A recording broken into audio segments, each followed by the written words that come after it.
আসসালামু আলাইকুম প্রিয় দর্শক, আমার এই ভিডিও আজ আমি যখন রেকর্ড করছি সেই সময় পর্যন্ত খবর হলো যে এনসিপির নেতারা, শীর্ষস্থানীয় নেতারা, তারা হবিগঞ্জ শহরে ঢুকতে পারছেন না। তারা হবিগঞ্জ ঢোকার আগেই হবিগঞ্জেরই মিরপুর এলাকায় তাদের গাড়িবহরকে পুলিশ আটকে দিয়েছে এবং আটকে দেওয়ার পর তারা ওখানেই রাস্তার উপর বসে পড়েছেন নাহিদ ইসলামের নেতৃত্বে শীর্ষস্থানীয় নেতারা। এর মধ্যে বৃষ্টি হয়েছে, তারা বসে থেকেছেন, তারাও ভেতরে ঢুকবেন, পুলিশের ভেতরে ঢুকতে দেবেন, এরকম একটা পরিস্থিতি। প্রশ্ন হলো, দেশে এখন রাজনৈতিক পরিস্থিতি কি এমন হয়েছে যে একটা জাতীয় সংসদে তৃতীয় বৃহত্তম দলের নেতাদের এরকম রাজপথে বসে পড়ার মতো, অথবা কোথাও একটা শহরে তারা ঢুকবে, সেই শহরে তাদেরকে ঢুকতে দেওয়া হবে না, এমন একটা পরিস্থিতি কি উদ্ভব হওয়ার কথা? কেন এমন ঘটনাটা ঘটল? আমি এটা নিয়ে একটু কথা বলতে চাই। ঘটনাটা আপনারা জানেন যে গতকালকে যেটা হয়েছিল, মঙ্গলবার দিন, তারা সেখানে তাদের যে জুলাই পদযাত্রা, সেই জুলাই পদযাত্রা উপলক্ষে তারা হবিগঞ্জে গিয়েছিল আজকে, ওই গতকালকে। সেখানে তারা মিটিং করেছে। মিটিং করার পর তারা যখন ফিরে আসবে, সার্কিট হাউসে যাবে, তখন তাদের গাড়ির উপর বেপরোয়া হামলা হয়েছে এবং সেই হামলাগুলোর ভিডিও আমরা বিভিন্ন জায়গায় দেখেছি, সোশ্যাল মিডিয়ায় দেখেছি, একাধিক ভিডিও আমারও চোখে পড়েছে, আমার ধারণা আপনারাও দেখেছেন। সেই ভিডিওগুলোতে দেখা যাচ্ছে যে তারা এনসিপির যারা নাকি লোকজন যারা আছে তাদেরকে বেধড়ক পিটাচ্ছে, লাঠি দিয়ে পিটাচ্ছে, রড দিয়ে পিটাচ্ছে। এনসিপির লোকজন যে গাড়িতে করে এসেছিল সেই গাড়ির ড্রাইভারকে পিটাচ্ছে। পরে দেখলাম যে সার্জিস আলমের হাতে ব্যান্ডেজ, তাকেও পিটানো হয়েছে। তো এই যে ঘটনাগুলো, এগুলো কেন ঘটলো? ওখানকার যিনি আপনার ছাত্রদলের যিনি লিডার আছেন, তারা বলছেন যে তারা সেখানে এমন অশালীন কথাবার্তা বলেছে এবং খুবই আপত্তিকর কথাবার্তা বলেছেন ওই জনসভায় এনসিপির নেতারা, বিশেষ করে পাটোয়ারি সাহেব, যে কারণে বিক্ষুব্ধ ছাত্র জনতায় নাকি এই কাজটা করেছে। আর এনসিপির পক্ষ থেকে অভিযোগ করা হয়েছে এই কাজটা করেছে ছাত্র দলের লোকজন। তো ছাত্র দলই করুক আর বিক্ষুব্ধ জনতাই করুক, আমার প্রশ্নটা হলো, কেউ যদি কোনো জায়গায় কিছু কথা বলে, আমি জানি, আমি মানিও এটা, যে এনসিপির নেতাদের কথাবার্তা অশালীন অনেকেরই, বিশেষ করে নাসিরুদ্দিন পাটোয়ারি সাহেবের কথা তো অশালীন বটেই। উনি যেন প্রভোকেটিং ওয়েতে কথাবার্তা বলেন, উনি প্রভোগ করেন যে আমাকে মারো মারো। উনি যখন রাজনৈতিক কথাবার্তা বলেন, প্রতিপক্ষকে আক্রমণ করে কথা বলেন, তখন যেন মনে হয় কি যে উনি আমন্ত্রণ করছেন যে তারপরেও তোমরা আমাকে মারছো না কেন, আমাকে অ্যাটাক করো। তো এই ধরনের কথাবার্তা উনি বলেন, বহুদিন ধরেই বলেন, এবং এইভাবে বলে বলে ওনার বেশ জনপ্রিয়তাও হয়েছে, এটাও সত্য। অনেকে ওনাকে পছন্দও করেন এই সমস্ত উত্তেজক কথাবার্তা বলার জন্যই। তো সেটা হতেই পারে, এটা যার যার স্ট্র্যাটেজি, যার যার পলিটিক্যাল স্ট্র্যাটেজি, এটা নিয়ে আমার কোনো বক্তব্য নেই। আপনি তাকে পছন্দ করতে পারেন, নাও পছন্দ করতে পারেন। আমি ব্যক্তিগতভাবে এই ধরনের কথাবার্তাকে পছন্দ করি না। তো নাই হতে পারে। আবার আমার ঘরের মধ্যে আমার ছেলে, ছোট ছেলে, আমার ছেলে ক্লাস 10-এ পড়ে, সে আবার নাসিরুদ্দিন পাটোয়ারিকে খুব পছন্দ করে, করতেই পারে।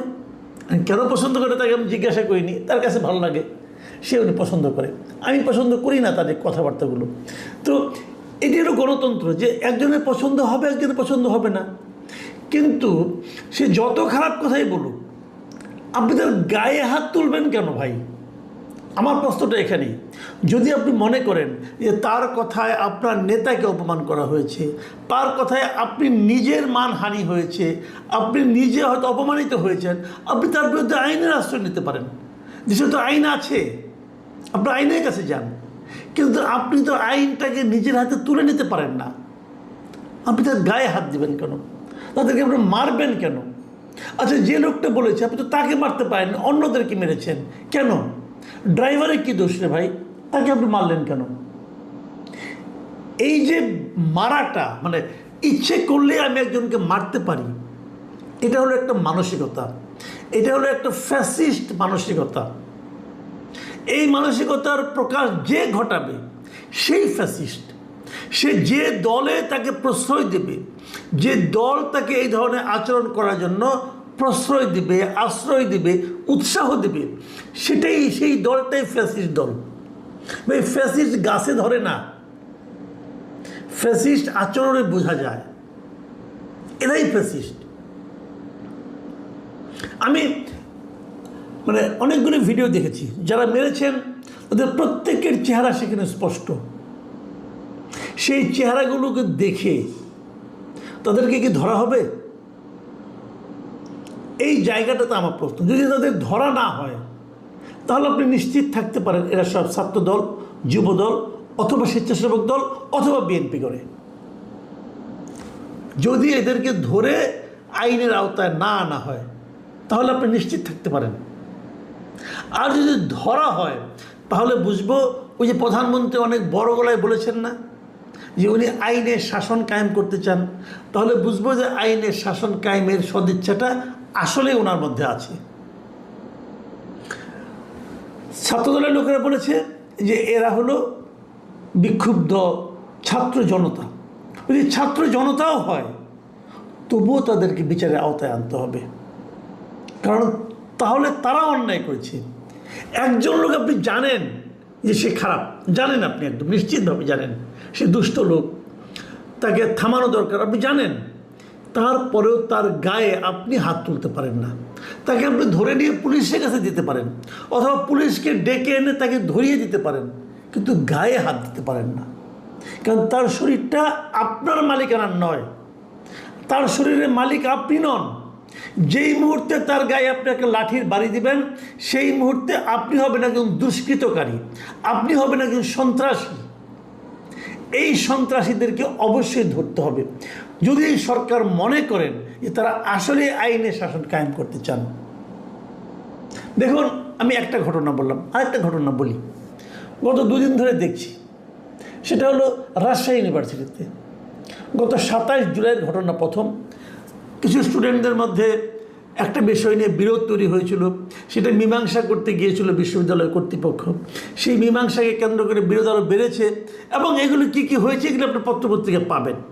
কিন্তু ঘটনা যেটা ঘটলো সেটা হলো যে পরশুদিন দেখলাম যে রাকসুর যিনি সাধারণ সম্পাদক মিস্টার সালাউদ্দিন আম্মার, এই সালাউদ্দিন আম্মার বিখ্যাত লোক, কিন্তু সে নানা জনের বিরুদ্ধে নানা কিছু করে, মবের জন্য উস্কানি দেয়, অনেক কিছু করে। আমার বিরুদ্ধে দিয়েছে মবের জন্য, তার আমরা অনেক ঘটনা শুনেছি।